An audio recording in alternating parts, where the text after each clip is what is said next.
Ето ни отново на къщичката. Вижте какви поляни. Вижте каква полянка се е образувала.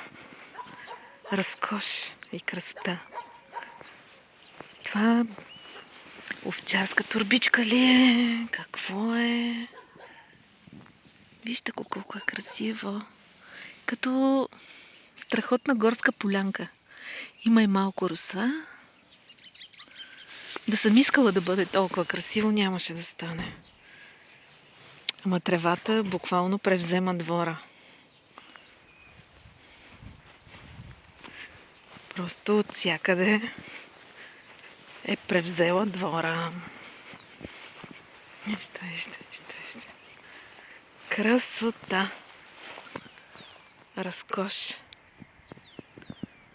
Миналата година нямаше такива цветя и такава красота. Лилаво, бяло, жълтичко тук-там.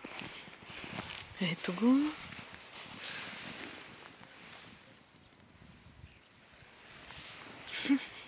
Чудно. Чудо. Ами днес отново сме на къщичката и ще поработим. Аз имам да си завърша някои неща по кухнята. И... Ох, пръза ми. Той е горкия. Оцелял е някакси зимата.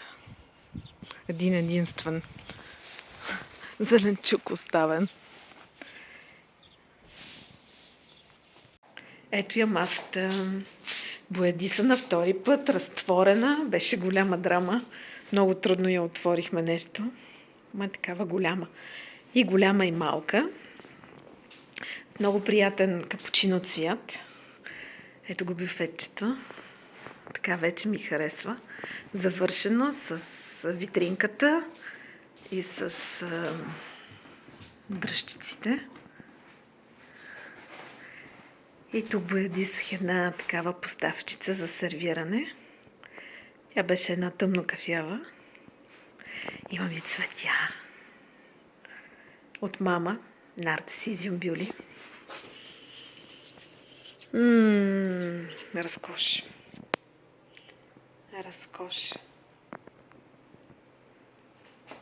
Вижте го и той какъв е красив. Уникален.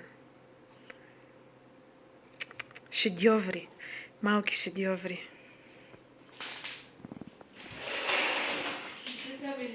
Така, малко почивка. И докато почивам, мисля да наклепам една картина с боите, които са използвани в къщичката.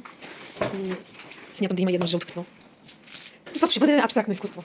Клепаница, цапаница. Мисля, че ще бъде много истинско и такова от сърце. Въобще без претенции, че знам какво правя. Ама ще си бъде нещо създадено за къщичката. С боичките от къщичката. Взела съм си едно платно. И мисля да се пробвам. Пък каквото стане.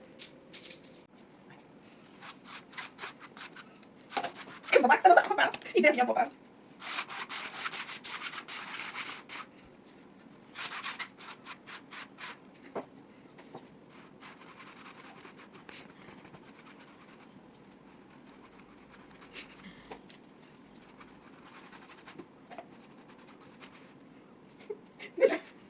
Майко мила.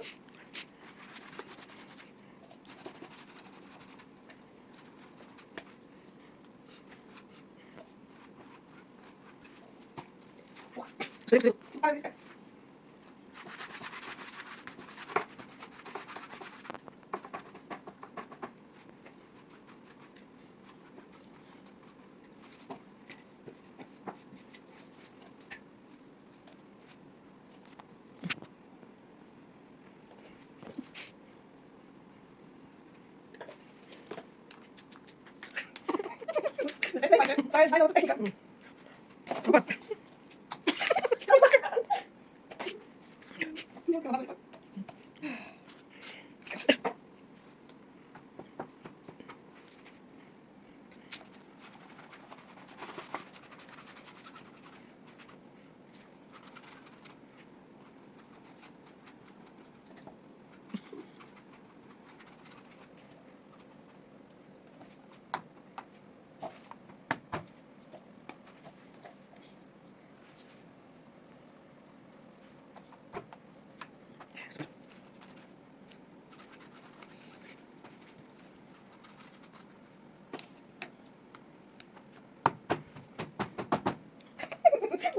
Няма, така ще трябва.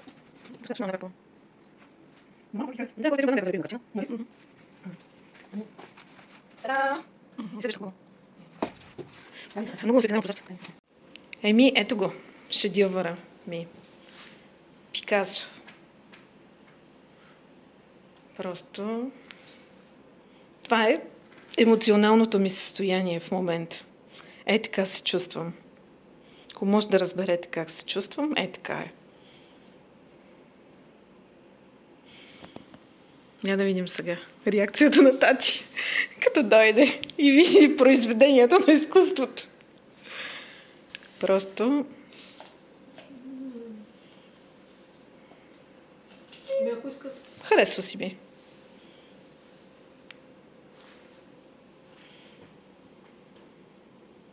Един поднос имах. Тъмно кафяв. Тук са едни чаши кафе. Много old fashion, много стар. Постегнахме го малко. Тати му сложи няколко пирончета. Боядисах го. Беше тъмно кафяво, грозно. Боядисах го в цветовете. Бях си поръчала едни такива гланцирани лепенки. И сега ги залепям отвътре и се получава разкошно подносче. Ето така. И ще се получи едно разкошно подносче, различно от старо-ново. И може да се използва като декорация, може да се използва за сервиране на чаши за гостите, за сервиране на закуска в леглото. Просто, който живее в къщичката, може да го ползва. Ще му го оставя подарък. Сега няма как да го снимам. Мама я няма. Тя е по градината. Тя обича да е навън и в градината. И ще ви покажа как ще стане.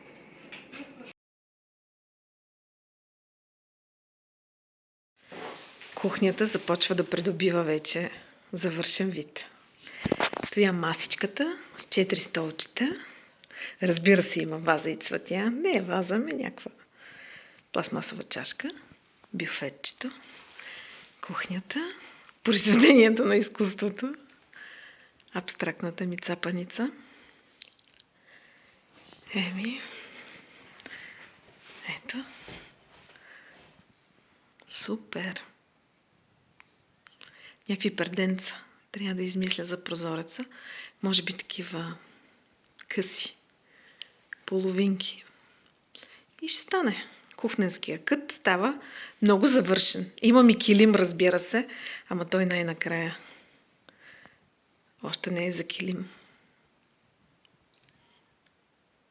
Харесва ли ви?